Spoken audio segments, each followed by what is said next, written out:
안녕하세요. 오늘의 데일리 뉴스레터에 오신 것을 환영합니다. 1.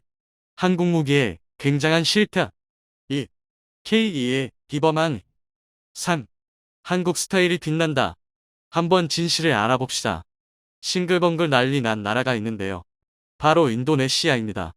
염치라고는 눈꼽만큼도 없는 인니가 그간의 갑질은 기억도 못하고 KF-21의 지분을 주장하고 나선 건데요.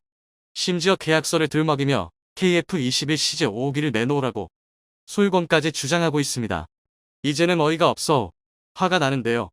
게다가 인니는 대한민국의 분담금부터 갚으라는 당연한 요구를 하자 산업 스파이까지 파견하는 충격적인 만행을 저질렀습니다. 그래서 준비했습니다. 오늘은 선을 넘어도 제대로 넘어버린 인도네시아의 욕심에 대해 알려드리겠습니다. 최근 인도네시아가 올해 하반기에 예정된 KF-21 시제 5호기 시험 비행에 참여하기 위해 자국 파일럿 2명을 대한민국에 파견했다는 사실이 밝혀졌습니다. 얼핏 인도네시아의 이런 결정은 미우나 고우나 공동개발국의 이름을 올리고 있는 만큼 문제될 게 없어 보이는데요. 그러나 말이 좋아 공동개발국이지. 그동안 KF-21 개발 과정에서 인니가 보여준 행보는 국제범죄나 다름없는 수준입니다. 애초에 기술 협력 같은 건 기대도 안 했던 대한민국은 인니와 전체 개발비의 고작 20%인 1조 7천억 원의 지원 계약을 맺었는데요. 인니 입장에서는 분담금 납부만 제때 했어도 1인분을 할 수 있는 무임승차 수준의 날로 먹는 계약이었습니다. 그런데 인니는 이마저도 제대로 지키지 않았는데요. 2019년부터 재정 악화 등을 핑계로 분담금 납부를 계속 미뤄왔습니다. 심지어 결국 돈 내놓으라는 소리도 지친 대한민국에서 사정을 봐줘서 2022년 3월 비용 분담 계약서까지 수정해줬지만 이마저도 지키지 않았습니다. 인니는 그저 자국 조종사와 기술진 40여 명을 다짜고짜 대한민국에 밀어넣고 고작 94억 원의 미납금을 납부했을 뿐입니다. 이는 기껏해야 전체 미납금의 1%에 불과한 금액입니다. 이 정도면 미납금 납부가 아니라 대한민국을 모욕한 것이나 마찬가지입니다. 인니가 한국에 던져놓은 조종사와 기술진들 숙박비도 안 나오는데요. 그래도 차라리 인니의 만행이 여기까지였다면 100번 양보해서 노력이라도 하는 게 어디냐고 생각할 수도 있습니다. 실제로 국내 일각에서는 금액이야 어찌되었든 이로 인해 인니의 미납금 납부에 탄력이 붙었다고 표현하기도 했습니다. 이때까지만 해도 적어도 인니의 미납 분담금을 갚을 의지라도 있다고 생각되었는데요. 하지만 이는 너무 순진한 생각이었습니다. 인도네시아 무함마드 헤린드라 국방차관이 국내 인터뷰에서 향후 대한민국에 파견되는 자국 기술진이 100명까지 확대되길 기대한다고 밝힌 건데요. 이에 현장에 있던 기자가 미납금에 대해 질문을 던지자 헤린드라 국방차관은 양국 실무진 간의 협의를 통해 이루어질 것이라는 원론적인 내용으로 대답을 회피했습니다. 누가 봐도 미납된 분담금은 갚지 않고 대한민국의 KF-21 기술만 빼가겠다는 소리인데요. 게다가 여기에 더해 인니는 대한민국이 자신들의 악취를 모두 받아주는 게 당연하다는 듯이 언론 플레이까지 펼쳤습니다. 지난 2월 20일 간디 술리스티안토 주한 인도네시아 대사가 CNN을 통해 인니 조종사 2명이 KF-21 시제 5호기 조종을 위해 대한민국에 파견되었으며 개발 프로그램 종료 직후 해당 기체 일대를 제공받을 예정이라고 주장한 건데요. 뿐만 아니라 현지 매체 에어스페이스 리뷰 또한 같은 내용의 보도를 뿌리며 KF-21 인수를 기정사실인 양만 들었습니다. 아닌 게 아니라 실제로 인니 조종사 2명은 KF-21 복저형 CJ 4호기의 초도 비행을 1급 군사시설인 비행통제실 MCR에서 참관한 데다 시뮬레이터를 통해 KF-21 비행 연습을 진행 중이라는 게 사실로 밝혀졌는데요. 지금 인니는 고작 1% 남짓한 미납금을 납부하고 이를 명분 삼아 자국의 조종사도 기술진도 모두 받아야 주어야 된다고 되지도 않는 고집을 부리고 있습니다. 인니의 이런 행동은 KF-21 공동개발국이라는 지위만 떼어놓고 보면 산업 스파이 활동과 다를 게 없는데요. KF-21이 앞으로 수십 년간 대한민국의 공중안보와 방산시장을 이끌어갈 핵심 무기체계라는 걸 생각하면 도저히 용서할 수 없는 행동입니다. 그리고 드디어 더 이상 인니의 파렴치 않은 행동을 좌시할 수 없겠다고 판단한 대한민국과 카이가 회초리를 들었습니다. 우선 카이부터 인도네시아에 KF-21 시제 5호기 일대를 인도한다는 내용을 전면 부인했습니다. 게다가 한 발 더 나아가서 인니가 2명의 파일럿을 파견한 건 맞지만 시제기 조종과 관련해서 정해진 것은 아무것도 없다고 강조했는데요. 쉽게 말해 인니 멋대로 김칫국부터 들이키지 말라고 경고한 것입니다. 대한민국 또한 남은 분담금을 완전히 납부하지 않으면 기술 이전은커녕 단 일대에 KF-21도 제공하지 않겠다고 엄포를 놓았는데요. 상황이 이렇게 되자 되려 곤병에 빠진 건 인리가 되었습니다. 그도 그럴 게 인리가 파견한 항공기술진 39명과 파일럿 2명은 거르고 걸은 최중요 핵심 인적 자원들입니다. 그런데 문제는 인리가 분담금을 납부하지 않으면 이 고급 인력들이 양국 사이에 끼어 시간 낭비만 한다는 것입니다. 더군다나 이들의 거취는 전적으로 대한민국의 손에 쥐어져 있습니다. 물론 대한민국의 외교적 입장을 생각하면 그럴 일은 없겠지만 인리 입장에서는 최악의 경우 이들이 억류되는 상황도 염두에 두어야 합니다. 얼떨결에 인리가 제 손으로 인지를 갖다 바친 셈인데요. 인리의 시액이 탑승 요청에도 헛물 펴지 말라고 경고할 수 있는 이유이기도 합니다. 인리는 이제야 사태가 심상치 않다는 걸 깨닫고 KF-21 프로그램 지속 협력이라는 등 약속의 증거로 지난해 분담금을 일부 지불했고 엔지니어를 한국에 파견한 것이다라는 등 화해의 손길을 내밀고 있는데요. 그러나 버스는 이미 떠나간 지 오래입니다. 인리는 이미 대한민국의 호의를 지독한 배신으로 갚았습니다. 일례로 지난 2022년 11월에는 인도 디펜스 2021을 개최하면서 독자 설계했다고 주장하는 I-22 시카탄 스텔스 전투기의 목업을 공개하기까지 했는데요. 문제는 발표 시점이었습니다. 인리가 시카탄 목업을 공개한 건 대한민국과 분담금 미납 문제와 관련해 공동개발 최종 협의를 마무리한 직후였습니다. 의도가 정말 뻔히 보이는 얕은 수작질이었는데요.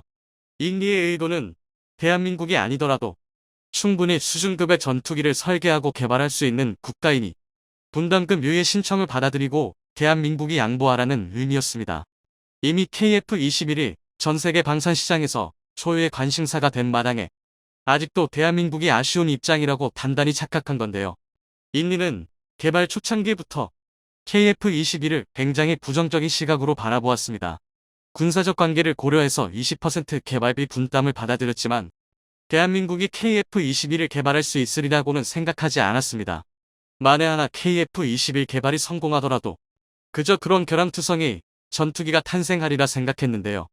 애초에 되면 좋고 안 되면 말고 식으로 KF-21의 침발을 생각만 하고 있었으니 분담금 납부에 대한 생각도 없는 것입니다. 실제로 인리는 KF-21 개발이 난항에 부딪힐 때마다 대한민국 외등 돌릴 준비부터 했는데요. 분담금은 차일피일 미뤄가면서 뒤로는 전투기 수집에 나서서야 지난 2022년 프랑스와 라팔 수입 계약을 공식 체결한 건데요. 표면적인 계약 규모만 따져도 무려 42대로 한화에 약 10조 5천억 원에 육박하는 금액이었습니다. 단순 계산으로 라팔 7대만 덜 샀어도 KF-21 분담금을 완납하고도 남을 금액이었던 건데요. 심지어 여기서 끝이 아닙니다. 인리는 라팔에 이어 F-15 36대의 도입을 검토 중인 것으로 밝혀졌는데요. 미국이 승인한 F-15 수출 규모만 해도 무려 17조 원에 달합니다. 이쯤이면 제발 KF-21 공동개발국에서 자신들을 빼달라고 고사 지내는 수준인데요. 그렇다면 원하는 대로 해줘야죠. 애초에 대한민국이 굳이 인리를 공동개발국에 끌어들인 건 동남아시아 최대의 방산시장을 갖추고 있기 때문입니다. KF-21의 청사진이 아직 불투명할 때 인리를 수출해 교두보로 삼아서 양선 물량을 확보하자는 배경이 깔려 있었던 건데요. 그런데 우크라이나 전쟁이 발발하면서 국제 정세가 급변했습니다. 국제적인 군축 기조는 철회되었고 세계 각국은 등한시했던 군사력을 끌어올리느라 여념이 없는데요. 현재 방산시장은 전례에 없던 대호황을 맞이했다 해도 과언이 아닙니다. 그리고 이로 인해 대한민국 무기체계의 우수성이 재조명되면서 덩달아 KF-21의 수출 가능성도 기하급수적으로 올라가고 있는데요. 이런 상황에서 굳이 갑질을 당하면서까지 인리에 연연할 필요가 없습니다. 심지어 아예 폴란드는 인리 대신 자신들과 KF-21을 개발하자며 공개적인 러브콜을 쏟아내고 있는데요. 대한민국으로서는 KF-21에 달린 국기만 뒤집으면 되는 상황입니다. 더군다나 KF-21 개발에 있어 인리가 그저 개발비 분담과 판매 수요처에 불과했던 것에 반해 폴란드는 적극적인 기술 협력까지 가능합니다. 게다가 폴란드는 FA50 계약에도 전체 구매 대금의 30%, 하나에 약 1조 2천억 원에 달하는 금액을 선수금으로 지급할 만큼 신뢰도가 높은 나라입니다. 만약 대한민국이 폴란드와 KF-21 개발 관련 계약을 진행하게 된다면 유럽 방산 시장 공략도 훨씬 수월해질 텐데요. 결국 분담금도 제대로 지급하지 않고 강짜를 부리던 인도네시아는 제 무덤을 스스로 판 꼴이나 다름없게 되었습니다. 물론 국가 단위로 거래라는 점과 외교적인 리스크를 생각한다면 대한민국이 하루아침에 KF-21 개발 파트너를 바꾸지는 않을 것입니다. 그보다는 KF-21 블록 1 양산까지 어떻게든 인도네시아를 끌고 갈 가능성이 높습니다. 하지만 중요한 건 선택권이 오롯이 대한민국에 넘어왔다는 것입니다. 이제 아쉬운 쪽은 되려 인도네시아라는 건데요. 뿌린 대로 거둔다는 말처럼 인리는 그동안의 업보를 제대로 막고 있습니다. 기존의 수-30, 수-27을 운영하고 있었으면서 무슨 생각으로 라팔과 F-15까지 도입했는지는 몰라도 졸지에 인리는 전투기 백화점이 되어버렸습니다. 인리라는 한 나라가 유럽, 미국, 러시아의 전투기를 동시에 운용하는 것입니다. 게다가 경공격기로는 영국의 베호크 MK200까지 운용하고 있습니다. 여기에 KF-21 양산분을 도입한다면 대한민국까지 추가될 텐데요. 아무리 운용 대수가 적다 하더라도 무려 5미국 전투기의 부품과 탄약, 미사일 등을 수급하고 관리하는 건 불가능합니다. 이건 세계 어떤 군사 전문가에게 물어도 같은 대답을 할 텐데요. 비단 인도네시아라서 생기는 문제가 아니라 장비의 통일은 보급 관리의 기본 중 기본입니다. 예산이 아무리 막대해도 효율적으로 최악의 선택입니다. 이 정도면 한 나라의 공군 편제가 아니라 일반 밀리터리 매니아가 프라모델을 전시해 놓는 진열장과 다를 게 없는데요. 이처럼 대한민국의 뒤통수를 친 나라들은 결국 사필귀정으로 결론이 난다는 게 또다시 확인되었습니다. 폴란드가 한국의 뒤통수를 친 걸까요? K2 흑표 도입 이후 M1 에이브람스 116대를 추가 도입한 폴란드 때문에 세계 방산 시장이 뒤흔들리고 있습니다. 그동안 우수한 성능에 훌륭한 가격, 빠른 생산 속도로 폭발적인 성장을 보이던 한국 무기체계의 성능이 의심받기 시작한 건데요. 오늘은 폴란드가 K2를 도입하고도 에이브람스를 추가 도입한 진짜 이유에 대해 알려드리겠습니다. T-72는 소련과 러시아를 포함한 무려 15개국에 수입된 동구권 베스트셀러 전차인데요. 하지만 걸프 전쟁을 시원하게 말아먹으면서 존재 가치가 추락해버렸습니다. 이로 인해 동구권의 전차 개념, 즉 빠른 기동력을 기반으로 한 회피 후 타격과 대구경 주포에서 나오는 강력한 화력이 외면받기 시작했는데요. 하지만 전문가들의 의견은 좀 달랐습니다. 걸프전을 상세히 분석한 군사 전문가들은 T-72미 참패 원인으로 지나치게 좁은 내부 공간을 지적했습니다. 러시마 전차는 빠른 기동력을 위해 최대한 장갑 두께를 줄여놨고 이를 극복하기 위해 경사 장갑과 전면부에만 방호력을 집중하는 선택을 했습니다. 하지만 그렇다 보니 전차 내부 공간이 상당히 협소해졌는데요. 오죽하면 포탄을 보관할 장소가 없어서 승무원 탑승 공간 아래쪽 코탑 회전부의 탄약 대부분을 쑤셔 박아놨습니다. 여기에 엎친 데 덮친 격으로 측면 장갑이 상당히 얇아서 비교적 약한 타격에도 쉽게 유폭이 일어나고 포탑이 사출되는 것입니다. 심지어 우크라이나 전쟁 중 대전차 미사일 공격을 받은 러시아 전차의 포탑이 무려 3층 높이까지 튀어오르는 장면이 포착되기도 했는데요. 이는 탄약고와 승무원 탑승 공간을 엄격하게 구분하지 않은 것이 원인이었습니다. 결국 문제는 근본 원인을 해결하려 하지 않고 어떻게든 돌아만 가면 장땡이라는 식의 인명경시 사상 탓이지 동북권 전차의 설계 개념 자체가 잘못된 것은 아닌데요. 특히 한국의 지리적 특성을 생각하면 관측 회피 및 티탄 회피는 필요불가결한 설계 사상입니다. 방어전을 기본으로 상정한 군사교리와 국토 70%를 이루는 산막은 아무리 전차라 하더라도 산막전을 감지하는데요. 이런 상황에서 구름을 이용한 은폐연폐를 가능하게 하는 낮은 차체와 험지에서의 빠른 기동은 상당히 중요했습니다.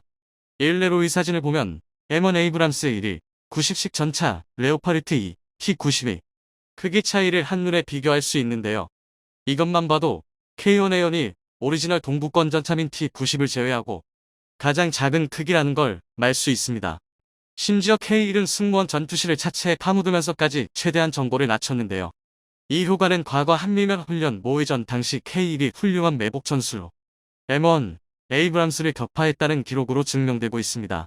당시 박먹은 역할이던 우리 군 전차 부대 1개 소대, 즉 3대의 K1이 에이브람스 20여 대를 격파했는데요. 이것만 봐도 동북권 전차 설계 개념이 잘못된 것이라고 말할 수는 없습니다. 게다가 K1은 자동장 전장치를 탑재하지 않았기 때문에 포탄 적재 또한 탄약수, 가대, 차체 탄약가대, 후방 가대에 나누어 적재되어 있습니다. 최대한 유폭을 방지한 건데요. 이처럼 K1은 얼핏 동구권의 설계 개념을 따라간 듯 보이지만 그 디테일한 부분에는 서구권 전차의 설계 개념이 상당히 많이 녹아 있습니다. 애초에 북한이 T-72를 도입했다는 첩보를 입수하고 이를 잡기 위해 만들어진 전차가 K1인데 무작정 동구권 전차를 따라했다는 것 자체가 어불성설인데요. 1970년대 중반 우리 군에서는 한국형 전차 사업을 추진할 때 미 육군 M1 에이브람스 전차의 개발사인 크라이슬러 디펜스를 탐색 개발 업체로 선정하였습니다. 이후 크라이슬러가 제너럴 다이내믹스사에 매각되었을 때도 한국은 기술자들을 파견해 기술 이전을 받아 전차 개발에 반명하였습니다. 이에 따라 K 전차는 한때 베이비 에이브람스라는 별명을 가질 정도로 기반 기술과 외형에 공통점이 많았습니다. 그리고 K2 수표 전차는 K 전차의 설계 기술을 기반으로 1995년부터 개발되었는데요. 당시 한국은 1차 불공사업으로 러시아의 T-80U를 원형 그대로 이전받았고 국방과학연구소는 이를 해체 분석하며 획득한 기술을 K2 전차 개발에 반영하였습니다. 따라서 K2는 한국의 기술 융합 능력을 토대로 서구권과 동구권의 전차 기술의 장점이 반영된 전차라고 할 수 있습니다. 이를 가장 잘 보여주는 게 K 전차의 버슬식 자동잠 전장치인데요. 이는 탄약이 포탑 후방에 적재되고 장전수가 탄을 꺼낼 때만 문이 열리는 방식입니다. 탄약이 승무원 구역과 완전히 분리되어 있고 유폭이 가능한 상황에도 폭발 방향을 특정한 방향으로 유도하는 패널 등이 장착되어 있는데요. 즉 전차가 피격당해도 차체가 부서질지언정 최대한 승무병의 생존을 보장하는 방식입니다. 게다가 여기서 끝이 아닙니다. K는 부족할 수 있는 방어력을 채우기 위해 앱스 능동형 방어체계를 갖추어 방어력을 극한까지 올렸습니다. 국내 기술로 개발된 능동형 방어체계는 3차원 탐지 추적 레이더, 열상 탐지기, 통제 컴퓨터와 발사장비 및 대응탄으로 구성되었는데요. 이 덕에 적의 대전차 미사일이나 로켓이 아군 전차에 도달하기 전에 무력화시킬 수 있습니다. 여기에 T-80U에서 습득한 방사성 방호 라이너를 추가해 혹시나 모를 생화학전과 방사능 오염까지 방지했는데요. 여기에 56톤에 불과한 가벼운 무게에도 800mm 장갑까지 관통한 자탄을 방어할 수 있는 압도적인 방어력, 평기 시속 70km, 야지 시속 50km까지 주행이 가능한 놀라운 기동력을 갖추고 있는데요. 전혀 과장이 아니라 K2는 동구권 전차의 빠른 기동력과 서구권 전차의 방어력까지 모두 갖춘 완성형 전차라고 할 수 있습니다.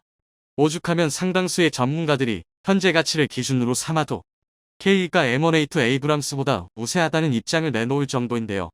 그렇다면 폴란드는 왜 K2980대 도입으로 만족하지 못하고 추가로 116대의 에이브람스 전차를 도입하는 걸까요? 그 이유는 바로 K2의 에이브람스 전차가 목적이 다르기 때문입니다. 폴란드는 나토 동부 방어의 핵심입니다. 우크라이나에 약 200여 대의 T-72 전차를 지원하기도 했는데 이에 따라 방어 역량의 격차 발생이 우려되고 있습니다. 쉽게 말해 우크라이나에 자신들이 쓸 물량까지 지원했다는 얘기인데요.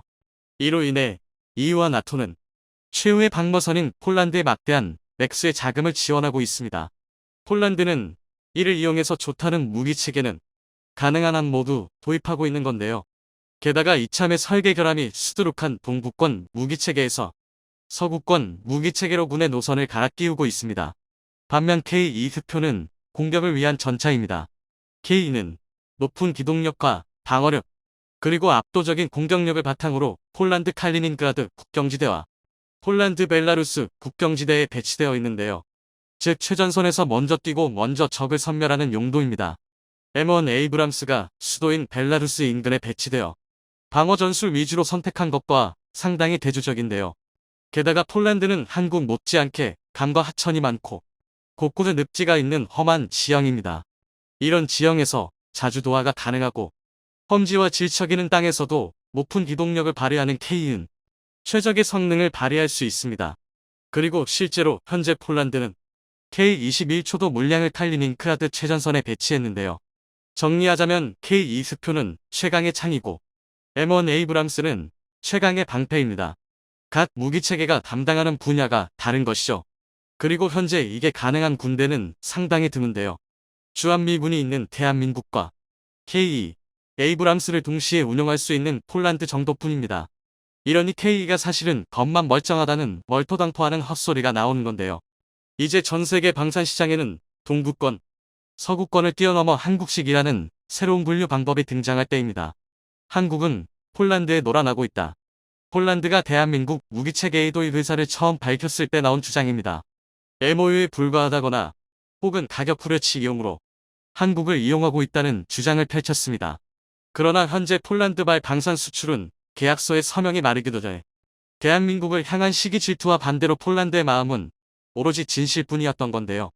그런데 이번에 수출된 여러 무기에 가려진 이것이야말로 전시의 무기 수출로 큰돈을 벌 수 있는 찐사업인데요. 그것은 바로 탄약입니다. 다들 잘 아시겠지만 현대 무기는 속사가 가능합니다.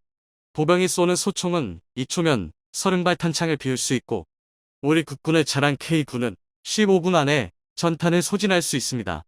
물론 전술 교리상 실제로 그런 행동을 하는 일은 없지만 무기의 성능이 떨어져서 그런 것은 아닙니다. 탄약 소모가 엄청납니다. 일례로 러시아군은 우크라이나 전쟁에서 하루 평균 6만 발의 포탄을 쏟아붓고 있습니다. 심지어 이는 대구경 로켓탄이나 포탄을 기준으로 한 것으로 박격포나 소총탄은 하루에도 수백만 발씩 소모됐습니다. 그런데 이는 약과에 불과합니다. 대부분은 전쟁 개시 3일 만에 소모될 물자입니다. 이를 증명하는 게 과연 포신을 갈아치울 것까지 염두에 두고 예비 포신을 쌓아놨을 정도인데요.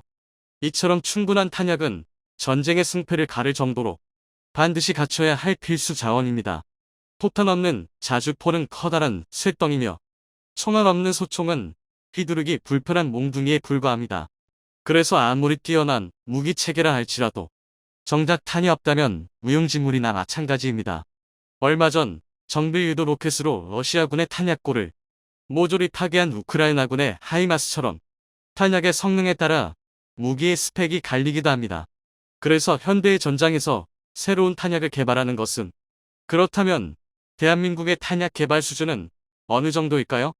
현재 대한민국은 하이마스가 사용하는 정밀유도 로켓을 이미 실전 배치했고 미국의 차세대 포탄인 엑스칼리버와 같은 초장거리 유도 포탄의 실전 배치를 눈앞에 두고 있습니다. 이 한 발 한 발이 적진을 초토화할 수 있는 엄청난 폭탄들인데요. 하지만 일반적으로 탄이라고 하면 전부 거기서 거기라고 생각하기 쉽습니다. 그러나 탄의 종류에 따라 위력이 천차만별이라는 사실은 잘 모르는데요. 오늘 군사 무기에서 세계 최정상을 향해 날아가는 대한민국의 탄에 대해 알아보겠습니다. 최근 벌어지고 있는 우크라이나 전쟁에서 가장 큰 활약을 하는 무기는 바로 대포와 로켓입니다. 일례로 전쟁 초기 서방 무기가 지원되기 전에 러시아군이 점령지를 넓힐 수 있었던 것은 죄다 러시아 포병의 수와 질에서 우크라이나 군을 압도한 덕분입니다. 그런데 서방이 우크라이나에 정밀 타격이 가능한 K9급의 고성능 자주포와 유도 로켓을 난사할 수 있는 하이마스를 제공하면서 이 포병 우위가 완전히 뒤집혔습니다. 이 소식에 많은 이들 역시 서방 무기는 다르다며 고개를 끄덕였는데요. 특히 미제 티타늄 복사포 M777이 발사한 엑스칼리버 포탄과 하이마스가 자주 사용한 M31 로켓에 관심이 집중됐습니다. 먼저 M982 엑스칼리버 포탄은 함대공 미사일 SX 시리즈와 이번 전쟁에서 크게 활약한 탱크킬러인 제블린 미사일을 만드는 미사일 명가 레이시온이 개발한 정밀 유도 포탄입니다. GPS 유도와 관성 유도 INS를 사용해 이동 표적까지 정확히 맞출 수 있고 발사 후 만각 방식을 채용한 덕에 쏘고 바로 전장을 이탈해도 적을 정확히 때릴 수 있습니다. 2007년 이라크전에서 처음 실전 배치됐을 당시 90%가 넘는 명중률과 원형 공산모차 4m라는 놀라운 기록을 달성했습니다. 원형 공산모차 7은 주로 포병 화기와 미사일의 정확도를 측정할 때 사용하는 기준인데요. 특정 반경의 원안에 절반 이상이 명중할 수 있다는 뜻입니다. 예를 들어 K9 자주포의 7은 50m 정도입니다. 반지름 50m 그러니까 지름 100m의 원안에 명중할 수 있다는 것인데요. 얼핏 보면 매우 형편없어 보입니다. 그런데 아닙니다. 애당초 40km나 떨어진 물체를 고작 50m 오차로 정확히 타격한다는 것은 굉장히 어려운 일입니다. 대포를 사용하는 포신 포병이 사용하는 일반적인 고폭탄으로 셉 50m 이상의 성능을 낼 수 있는 포는 그리 많지 않습니다. 바다에서도 정확히 사격이 가능하도록 여러 부가 설비가 추가된 한 포를 제외하면 지상 장비 중에서는 최고 수준이라 할 만한데요. 이 사진은 러시아의 포격이 가장 거세던 6월의 돈바스에서 촬영된 사진입니다. 보시다시피 낙하한 포탄의 흔적이 사방에서 보이는데요. 러시아의 포격이 얼마나 엄청났는지가 여실히 드러나는 장면입니다. 그런데 이건 더럽게 못 쏜 것입니다. 대다수 포탄이 목표인 참호가 아니라 엉뚱한 들판에 떨어졌기 때문입니다. 이 정도면 오차가 수백 미터가 아니라 킬로미터 단위로 나온 수준인데요. 이에 반해 지금 보시는 사진은 연평도 포격전에서 우리 국군이 K9으로 포격한 북한의 우도 기지 모습입니다. 포탄이 굉장히 오밀조밀 몰려있는 것을 볼 수 있는데요. 세비 50m임에도 포탄이 빼곡히 밀집해 있습니다. 그만큼 대한민국 포방이 뛰어나다는 방증입니다. 사실 155mm 포탄의 유효 살상 반경은 통상적으로 25에서 50m입니다. 그러니까 최대 50m 내에 5발의 포탄이 떨어진다는 것은 사실상 해당 지역의 모든 물체가 파괴된다는 뜻입니다. 수엠 두께의 철근 콘크리트로 감화된 특화전, 그러니까 벙퍼나 주력 전차의 경우 직격이 아니라면 어느 정도 생존이 가능하기는 하지만 그조차도 말 그대로 생존만 가능한 수준입니다. 시가전에서 민간인 피해를 최소화하기 위한 정밀 사격을 하거나 대포병 사격을 회피하기 위해 한정된 시간 안에 최대한 정확하고 빠르게 포를 쏘고 후퇴해야 하는 현대 포병에게는 150mg 정밀한 조준을 하기에는 상당히 어렵습니다. 그래서 앞서 말씀드린 엑스칼리버 같은 포탄이 나온 것인데요. 현재 우크라이나전에서 쓰이고 있는 개량형의 정밀도는 무려 2.4m로 알려져 있는데 이 정도면 사격 재원이 정확할 경우 일격의 탱크조차 격파할 수 있는 엄청난 수준입니다. 이 엑스칼리버 포탄 덕에 수적으로 크게 밀리던 우크라이나 포병이 러시아를 상대로 대등한 전투가 가능했는데요. 그래서 우리 대한민국도 한국판 엑스칼리버 포탄을 개발 중입니다. 더 정확히 말하면 이미 개발했습니다.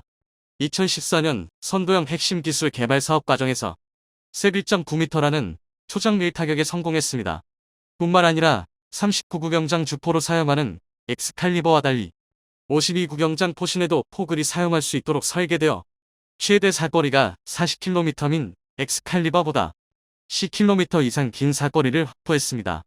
하지만 안타깝게도 양산에는 실패했는데요. 사거리 100km 급 차세대 포탄인 초장사정 활강 포탄감을 개발하는데 예산을 몰빵했다가 사업이 폭삭 주저앉으면서 덩달아 정밀유도 포탄을 생산할 예산까지 날아간 것입니다. 포를 쓸 때 발생하는 강력한 충격에 활감할 때 사용할 제어 날개가 부러지는 것을 개선하지 못해 결국 사업이 취소됐습니다. 그래서 군은 사업 방향을 바꿨습니다. 사업이 망한 것은 어쩔 수 없으니 한국형 엑스칼리버를 58구경장 장포신을 사용하는 K9A3에서 사용할 수 있는 사거리 60km 이상의 슈퍼포탄으로 업그레이드하고 활감 유도탄 대신 덕티드 로켓을 사용한 로켓 추진 포탄의 개발을 시작한 것입니다. 이중 로켓 추진탄의 경우 미국이 XM1299 자주 포용으로 개발 중인 XM1113 로켓 추진탄의 최종 목표인 사거리 130km를 노리고 있습니다. 하지만 이 정도로는 부족합니다. 당장 이번 우크라이나 전쟁만 봐도 그 사실을 알 수 있는데요. 이번 우크라이나 전쟁에서 우크라이나 군은 미군으로부터 공여받은 하이마스에서 M31보는 GMLRS로 추정되는 정밀 유도 로켓을 사용했습니다. 일시에 6발을 쓸 수 있는 이 로켓의 구경은 무려 227mm에 달하는데 이 227mm 로켓탄은 155mm의 약 4배에 달하는 강력한 이력을 보입니다. 그래서 하이마스가 전장에 배치되자 M32탄의 최대 사거리 84km 안쪽에 위치한 러시아군의 야전 탄약고와 정비소, 보급기지가 초토화된 것입니다. 그런데 이 정도 로켓은 우리에게도 있습니다. 국군에서 한창 배치가 진행 중인 우리 군의 차세대 다면장 로켓 K239 천무에서 탄두 중량이 90kg이나 되는 239mm 유도 로켓을 쓸 수 있는데요. 단일 고폭탄두를 사용할 경우 60cmg 철근 콘크리트도 단숨에 깨어버릴 수 있는 매력적인 정밀 탄약입니다. 그런데 이렇게 강하고 정밀한 무기가 있음에도 한국은 안심할 수 없습니다. 바로 우리의 주적인 북한과 중국에는 400mm 구경 이상의 초대형 방사포가 다수 있기 때문입니다. 방사포는 다면장 로켓의 북한식 표현인데요. 이름만 방사포지 다면장 미사일 발사대라 불러도 손색이 없습니다. 당연한 말이지만 그만큼 사거리가 길고 위력도 강합니다. 우리 군에서는 이 무기가 300km 이상 날아갈 수 있을 것으로 추정하는데요. 이에 맞서 우리 군은 천무에 장착할 북경 600mm 전술 지대지 미사일 KTS-XM2의 개발을 앞당기는 한편 400mm 유도로켓 4발을 발사할 수 있는 천무1을 800개발 중입니다. 두 무기 모두 300km 이상의 사거리를 확보할 계획인데요. 그런데 한국의 변화는 이게 끝이 아닙니다. 239mm 포탄에 유도로켓을 달아 로켓의 사거리를 최대 300km까지 연장할 계획입니다. 만약 이 사업이 성공한다면 우리 군이 보유할 K239 300대가 동시에 사격할 경우 무려 3600발의 239mm 유도로켓을 일시에 평양에 퍼부을 수 있습니다. 이 정도면 다면장 로켓만 쏴도 전쟁이 끝나지 않을까 싶은데요. 그러나 이렇게 무시무시한 화력에도 불구하고 우리 군은 더 강한 화력을 원하고 있습니다. 그래서 새로운 탄약 개발에 큰 노력을 기울이고 있는데요. 그중 하나가 바로 열압력탄입니다. 열압력탄은 포탄의 폭발이 아니라 폭발로 생긴 압력과 열을 이용해 적을 제거하는 무기입니다. 폭발로 상대를 제압하는 고폭탄과는 그 구조가 다른데요. 좀 더 상세히 알려드리면 산화제가 들어있어서 화약이 빨리 그리고 강하게 연소합니다. 이 덕에 일순간에 생성된 가스와 화력이 집중되어 비교적 좁은 범위에 매우 강력한 포각과 파편이 생성됩니다. 한마디로 한 방에 상대를 날려보낼 위력이 생긴다는 것입니다. 이에 반해 열압력탄은 산화제 없이 공기 중으로 열과 압력을 발생할 특수 연료를 살포하며 폭발합니다. 그래서 고폭탄에 비해 폭심지의 피해는 떨어지나 화염과 압력이 넓게 퍼져 지하시설 등에 숨어있는 적에게 큰 타격을 입힐 수 있습니다. 일례로 우크라이나 전쟁에서도 러시아군이 이 열압력탄을 사용하는 토즈 1A 브라티노를 이용해 시가지에 매복한 우크라이나 군에게 큰 타격을 입혔습니다.